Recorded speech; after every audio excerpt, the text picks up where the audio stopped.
The summer blockbuster season is wrapping up, and now comes the festival and awards season. This week, the Venice International Film Festival will kick off. That's where Korean films have done well over the years, and this year, a trio of Korean movies are screening. For more, we are joined by our film critic, Pierce Conran. Good afternoon, Pierce. Good afternoon to you. So Venice Film Festival, of course, is one of the oldest and biggest, and it's a huge honor to have your film screened there.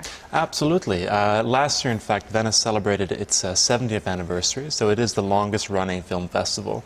And along with Cannes and Berlin, it's kind of part of this trifecta of like the big prestigious festivals in Europe and as well as the world.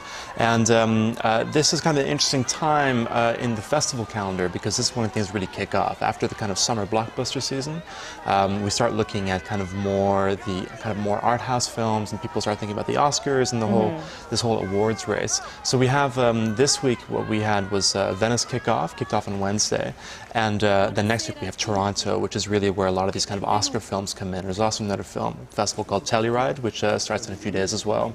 Now, so it kicked off on Wednesday, Venice did, and with the film Birdman, which is the new film by Alejandro Gonzalez Inarritu, who made Amores Perros and Babel in the past. And this one has been getting rave reviews. People are always already talking about it for Oscar glory.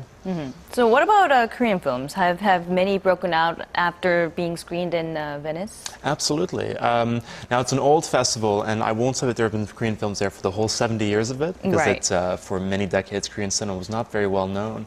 But actually, the first major award ever won by a Korean film was in Venice, and that was the famous actress Kang Soo-yeon, who won the Best Actress prize in 1987 for Im Kwon-taek's film The Surrogate Woman, which is called Shibaji in Korean. Right. And so that was a big success then. We've had other big prizes like Moonsori, who won the Marcello Mastroianni Rising Star Award in 2002 for Lee Chang-dong's Oasis. And of course, you can forget Kim Ki-duk, who won the Best Director prize, which is called The Silver Line in 2004 for 3 Iron or Binjip. And then, of course, in 2012, he won the biggest prize of all, the Golden Line. That's to date the only time a Korean film has won one of the top awards at one of these festivals. So those are quite some achievements, given that the Korean cinema industry has short history. Certainly. But what about this year? You said there's going to be a trio of movies that are going to be screened in Venice. That's right. So we have 3 new films this year, and these are all kind of big festival names, and they've all been to Venice before. And in fact, the awards I've already mentioned, they're all tied to these filmmakers. So we have Im Kwon-taek, of course, the big Korean filmmaker. Legendary. He's made exactly director. Legendary. People call him the godfather of Korean cinema. He's presenting his 102nd work, which is called Revivre, and that is, so of course, he was the first person to win an award with Kang Soo-yeon's Best Actress win in '87, so he's back. And Hong Sang-soo is coming in with his 16th film, Hill of Freedom, and that stars Moonsori, who won the award in 2002. And then, of course, Kim Ki-duk is back for the 3rd year on the trot with his film One on One. So it's kind of like revisiting the past, per se, but tell us more about the films then in detail. It certainly is revisiting the past. I mean, these are all great filmmakers, have made wonderful films, and have this kind of incalculable contribution to Korean cinema. But it would have been nice to see a little bit of fresh blood in there. So these are, strong filmmakers, but a little bit of a risk would have been more interesting. So when we talk about Toronto, maybe in the future, there are some more interesting things there. But so what we have in context Revivre, that is they went for a French name, which actually means to live again. And the Korean title, which is Hwajang, is interesting because it's a homonym. It means both makeup and cremation. And this film stars An Song-ki, another big legend of Korean cinema. They've worked many times before. And he stars as a middle-aged man who is torn between his younger mistress and his dying wife. And so this seems like a much more kind of intimate and personal film for Im Kwon-taek, who is known for his kind of more historical epics and kind of his social commentaries. So it's interesting to see his kind of style change, even now that he's making 102 films. He's still kind of changing. Hill of Freedom, which stars Moon So-ri, also stars Kaseryu, who's a big Japanese star. Apparently, a lot of the film is in English. It's Hong Sang-soo's shortest film to date, at only 67 minutes. Wow, it's just barely over an hour. Yeah, exactly. It's barely a feature film. But he's made short films before, kind of around the 79, 80-minute mark, so this is it is shorter. But he's done that before. But again, it's a typical Hong Sang-soo film.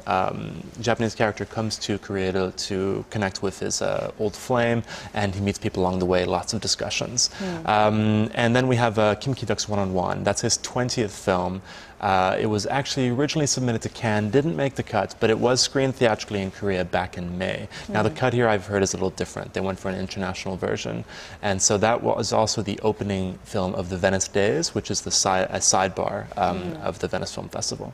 So out of the three, I feel like I'll probably go for the first one. I think I probably personally am a fan of An Seung-gi, and that kind of sounds like a role that he would normally not take. Exactly. This is a difference from, he's mentioned already in interviews that he felt uncomfortable playing the role because it's so different from the kind of person he is. Of course, An Seung-gi has an impeccable reputation. Right.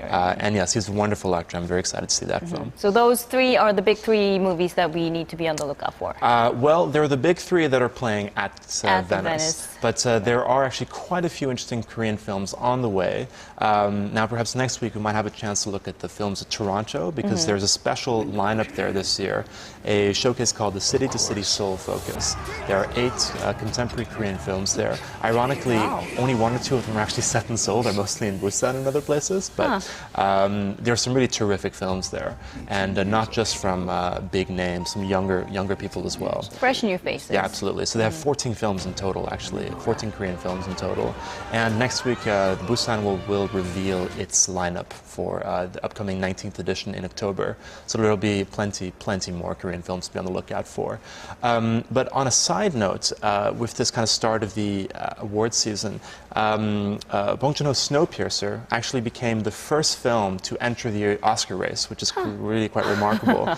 Yes. The TWC Radius, who are distributing the film in America, submitted screeners for the Academy voters. So it's the first film in the race. So we'll see how it does. All right. I'm looking forward to next week. We'll perhaps talk about Toronto Festival. Looking forward to it. All right. Thank you very much, Pierce, for your report today.